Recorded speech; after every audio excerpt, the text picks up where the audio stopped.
ஓம் சக்தி பராசக்தி, திமுக ஒரு தீய சக்தி.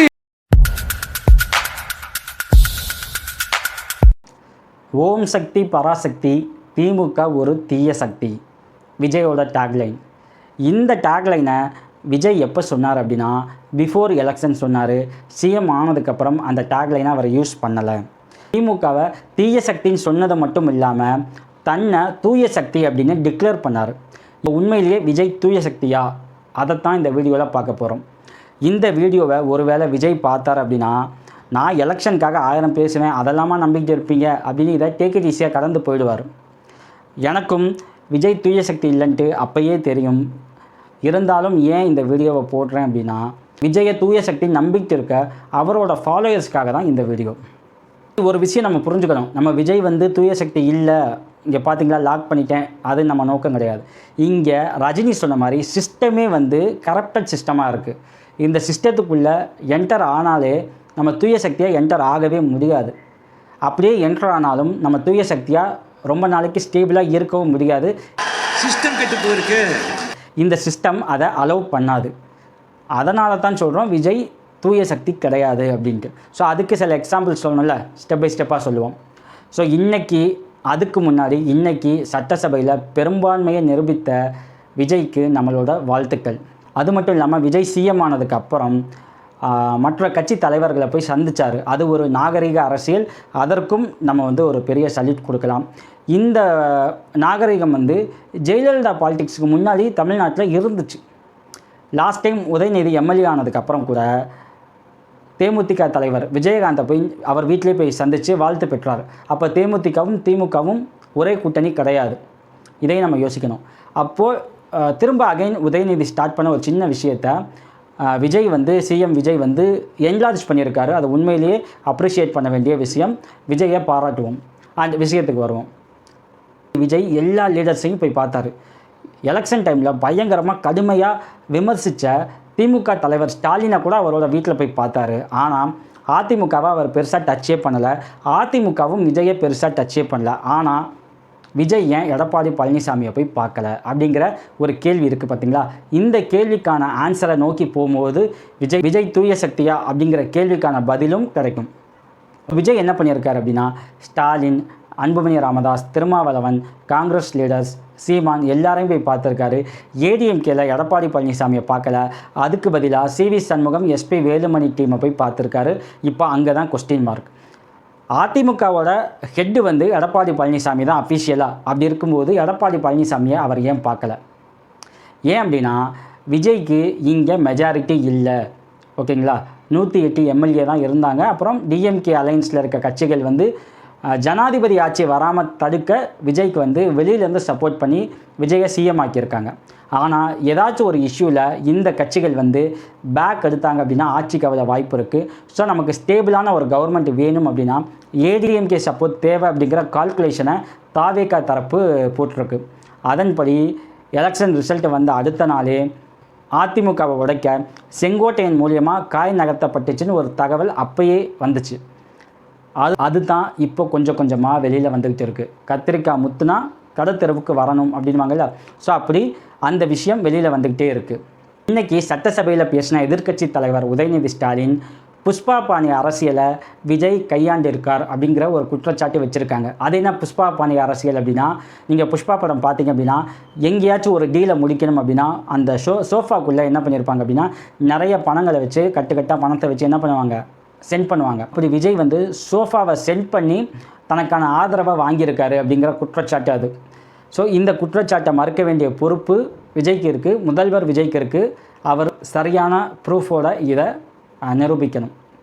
And CV Shanmugam team ஏன் விஜயை சப்போர்ட் பண்ணோம் அப்படிங்கிறதுக்கான ஒரு பதில் சொல்லியிருக்காங்க ப்ரெஸ் மீட்டில்.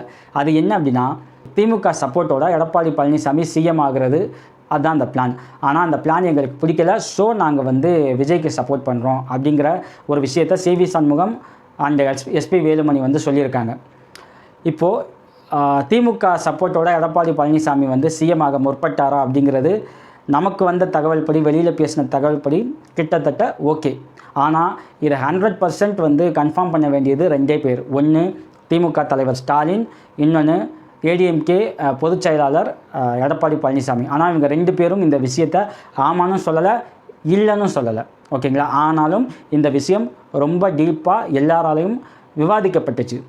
அதே டைம் இன்றைக்கி எடப்பாடி பழனிசாமி சட்டசபையில் கேபினெட் மினிஸ்டர்ஸ் ஆசை காட்டி ஏடிஎம்கே எம்எல்ஏஸை இவங்க அவங்க பக்கம் இழுக்கிறாங்க அப்படின்ட்டு டைரெக்டாக சட்டசபையில் தாவேகா மேலே எடப்பாடி பழனிசாமி முன்னாள் முதல்வர் ஒரு குற்றச்சாட்டு வச்சுட்டார். ஆனால் அந்த விஷயம் அவ்வளவு பேசு பொருளாக ஆகவே இல்லை. அது ஏன் அப்படிங்கிற கேள்வி இங்கே இருக்குது.